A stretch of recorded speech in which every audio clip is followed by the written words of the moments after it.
असद भाई के बोलने के बाद कोई और बोले इसका क्या हाल होता, आपको एक बात बता देता हूं। वो अपने हमारे क्या नाम है उनका, सूर्य कुमार यादव बैटिंग करने के बाद अगर कोई और आए ठीक उसके बाद बहुत तकलीफ पहुंचती। असद भाई इतना अच्छा बैटिंग कर दिए, मैं ज्यादा बोलने के लिए मेरे पास है नहीं, बट एक बात जरूर कहूंगा। असद भाई कल आए थे एक बड़े शख्स यहाँ पे तेलंगाना में, और मैं भी सियासी आदमी हूं, सियासत तो थोड़ा बोलूंगा। आए थे एक बहुत बड़े शख्स, बहुत बड़े हस्ती, बोल दिए कि बीआरएस की स्टीयरिंग असद भाई के हाथ में है। मैं आप सबसे कहना चाहता हूं, उनसे भी कहना चाहता हूं, बीआरएस की स्टीयरिंग जो है केसीआर साहब के हाथों में महफूज है, वहां पे कोई तकलीफ नहीं है। एमआईएम की स्टीयरिंग और पूरी तरह से हैदराबाद पार्लियामेंट की स्टीयरिंग असद भाई के हाथ में महफूज है। पर मसला इस बात का है कि जो बीजेपी का जो स्टीयरिंग है वो अदानी के हाथ में चले गया, प्रधानी के हाथ में है नहीं। अभी अदानी साहब चला रहे हैं बीजेपी को और एनडीए को, प्रधानी साहब बिल्कुल छोड़ दिए उसको। एक्चुअली आज हो ये रहा है हिंदुस्तान में और खास हमारे तेलंगाना में कि जिन्होंने अच्छा काम किया, जिन्होंने डिलीवर किया, जब भी यहां पे प्राइम मिनिस्टर आते हैं, कोई और लोग आते हैं, दुख इस बात की होती है कि यहां की जो तरक्की है, यहां की जो प्रोग्रेस है, आज पर कैपिटा में तेलंगाना टॉप स्टेट है हिंदुस्तान में। 28 स्टेट में से we are the top most state in India on per capita income, 3,17,000 rupees. मैं प्राइम मिनिस्टर से पूछना चाहता हूं, आप एक ऐसी राज बता दीजिए बीजेपी का या कांग्रेस का जिन्होंने इतना तरक्की इतना जल्दी हासिल किया। ज्यादा नहीं बोलूंगा, बट ये बात पक्का कहूंगा कि असद भाई ने जो दिल से बात कही कि इससे पहले कभी का एक बार ताने सुनने को मिलते थे कि यहां पे क्यों नहीं काम होता, क्यों नहीं आईटी टावर बनते। मैं आज आपसे वादा करता हूं असद भाई, इसको 36 महीनों में, 36 मंथ्स में कंप्लीट करेंगे, आपको हैंडओवर कर देंगे। साथ ही साथ मोहम्मद अली ने कहा कि बलाला साहब के सदारत में एक डेलीगेशन चले जाए। मैं तो कहता हूं हम और असद भाई भी चलेंगे, यूएस चलेंगे, मिडिल ईस्ट चलेंगे, जहां आप चलने को कहोगे वहां चलेंगे। और मैं बात जरूर करूंगा कुछ बड़े कंपनीज का भी, माइक्रोसॉफ्ट हो, डेलॉइट हो, अमेजॉन हो, अडोबी हो, इनसे मैं भी जरूर बात करूंगा पर्सनली। और मैं वादा करता हूं I will get you some brilliant anchor for our Malakpet high tech nucleus park in the next 1 year. मैं विश्वास रखता हूं, इस बात का यकीन है मुझे कि चुन के तो वापस हम ही आएंगे। मुझे कोई इसमें कोई सेकंड ओपिनियन है ही नहीं, क्योंकि हमने काम किया, हमने पिछले 9 साल में काम किया, अमन को बरकरार रखा। और जो हैदराबाद में एक माहौल इससे पहले जो था एक तनाव वाला, वो आज नहीं है। आप एक बार सोचिएगा, कभी एक टाइम होता था हैदराबाद में गणेश चतुर्थी आया, रामनवमी आया, या कोई मिलाद या कोई और इवेंट आया, तो कहीं ना कहीं एक कर्फ्यू लगाने वाली एक माहौल, एक अनरेस्ट पैदा होता था। मैं यही हैदराबाद में ग्रामर स्कूल से मैंने पढ़ा, तो मुझे बहुत अच्छी तरह से याद है 20-25 साल पहले हर साल 7 दिन से लेकर 10 दिन तक छुट्टियां मिलती थी। आजकल बच्चे नाराज हैं हमसे, स्कूल जाने वाले बच्चे, कि उनको आजकल छुट्टियां नहीं मिलती ज्यादा। पर खुश इस बात से हम हैं कि आज Hyderabad has become a shining example for the rest of the country. आज बाकी हिंदुस्तान आप देखिए, मॉब लिंचिंग कहीं सुनने को मिलते हैं, कहीं और जगह कहीं और सुनने को मिलता है। तेलंगाना में कहीं भी पिछले 9 साल में एक भी ऐसा इंसिडेंट अगर कहीं हुआ, मैं पूछना चाहता हूं प्राइम मिनिस्टर से, मैं पूछना चाहता हूं राहुल गांधी जी से, आज तेलंगाना में ऐसी कोई माहौल है जहां एक दूसरे को आज मजहब के नाम पे लिंचिंग या मजहब के नाम पे आज डिस्क्रिमिनेशन दिखाया जाता है? ऐसी कोई माहौल है यहां पे? आज हम लोग मिलजुल के, यहां पे गणेश चतुर्थी की, गणेश इमर्शन की टाइम आई थी, तो हमारे मुसलमान भाइयों ने हैदराबाद में मिलाद का जो उनका प्रोसेशन है उसको उन्होंने पोस्टपोन किया और फैसिलिटेट किया गणेश इमर्शन का। यह है हैदराबाद की गंगा जमुना तहजीब। यह मिसाल जो आज तेलंगाना पूरी हिंदुस्तान को दिखा रही है, इसको और आगे ले जाना है, इसको और तेज, जैसा असद भाई ने कहा, तरक्की को भी आगे ले जाना है। मैं बलाला साहब का भी शुक्रिया अदा करता हूं। बलाला साहब तो एकदम हाथ धो के पीछे पड़ गए हमारे कि आपको करना ही करना है और जल्द ही करना है। मुबारकबाद बलाला साहब। मैं उम्मीद करता हूं कि आप, मोहम्मद अली और बाकी हमारे साथी, हमारे टीएसआईसी के एमडी साहब जल्द से जल्द इसका प्रोग्राम का शुरुआत करेंगे और 36 महीनों में, जैसा मैंने कहा, अकॉर्डिंग टू कॉन्ट्रैक्ट ये मुकम्मल भी होगा। इसका पूरा प्रोजेक्ट का अगर एक बार आपको मैं डिटेल दे दूं, 11 एकड़ में, करीब 11 एकड़ में प्रोजेक्ट बन रहा है। इसमें 1.5 मिलियन स्क्वायर फुट का यहां पे बिल्डिंग बनेंगी, ऑलमोस्ट 15 लाख स्क्वायर फीट, जिसमें 5.5 लाख तक आपको आईटी स्पेस होगा, बाकी नॉन आईटी होगा। तो इसमें अल्टीमेटली हम उम्मीद करते हैं 20 से लेकर 25,000 बच्चों को यहां पे रोजगार मिलेगा आईटी में। और मैं एक और वादा भी कर रहा हूं, आपने पूछा नहीं फिर भी कर रहा हूं, यहां पे आगे अगर आप देखेंगे एलएनटी का जगह है, उससे आगे आपका मेट्रो का स्टेशन भी ज्यादा दूर नहीं है।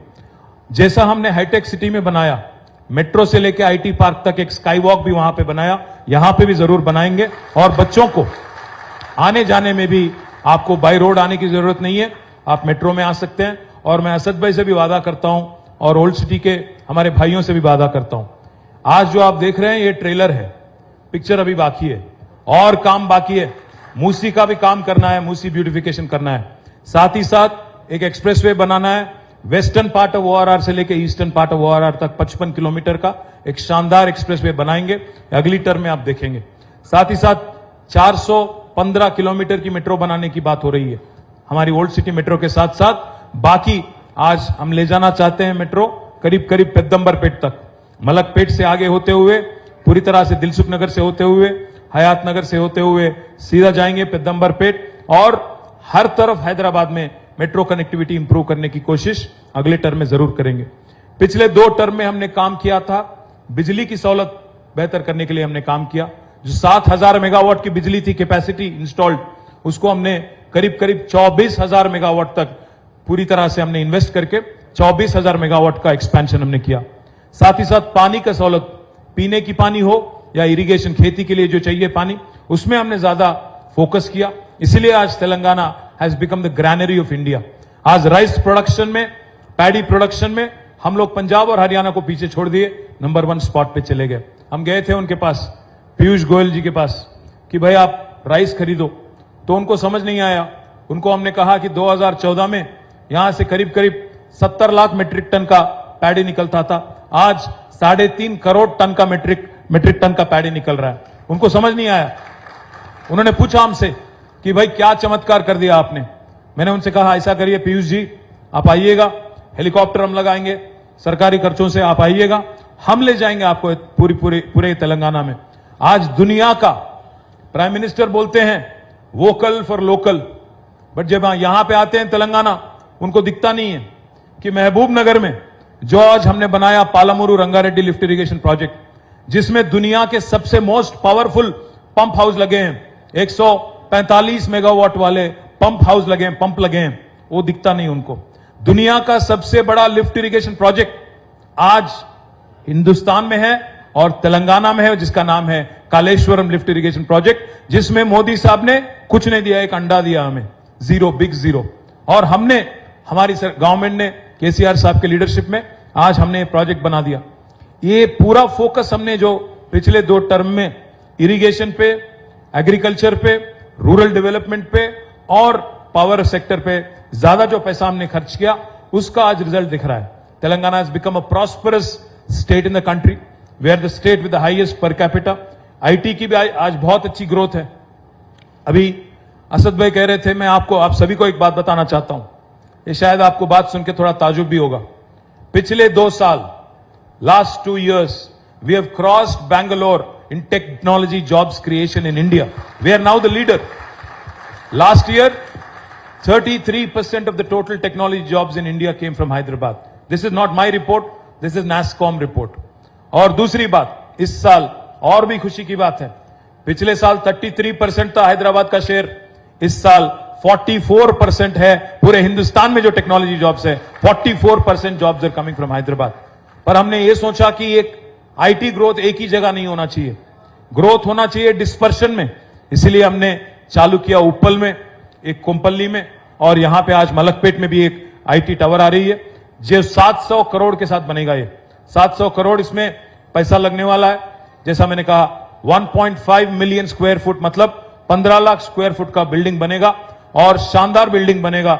मैं उम्मीद करता हूं मोहम्मद कि आप काम टाइमली करेंगे, और मैं पूरी तरह से आपको आज यकीन दिलाता हूं कि मैं खुद चलूंगा, बलाला भी चलेंगे हमारे साथ, असद भाई भी आएंगे। हुकूमत तो बनना ही बनना है, लोगों का आशीर्वाद जरूर मिलेगा, हमें उम्मीद है।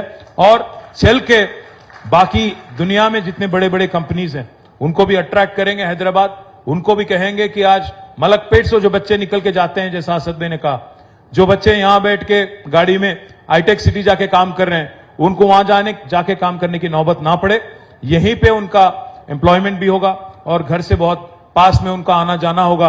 उम्मीद करता हूं कि 36 महीनों में ये कंप्लीट करके एक गिफ्ट के नाते, मुझे याद है बचपन में हम लोग जब यहां आते थे मलकपेट की तरफ, सबसे बड़ी इमारत थी वो मलकपेट टीवी टावर। मैं उम्मीद करता हूं मलकपेट टीवी टावर को लोग भूल जाएंगे और ये जो 30 मंजिल वाला आज ये न्यू टावर है, इसको याद रखेंगे और बोलेंगे कि भाई मलकपेट का पहचान है यहां की आईटी टावर। शुक्रिया आप सभी का। जय तेलंगाना, जय Hind. Thank you so much sir. Ladies and gentleman, हमारे लीडर्स के लिए, उनके विजन के लिए, for being a big support system, एक बार जोरदार ताली हो जाए। Thank you. With this now I request, मैं बुलाना चाहूंगी mister Irfan Rafiq, founder of Finjars, to present word of thanks. Over to you, sir.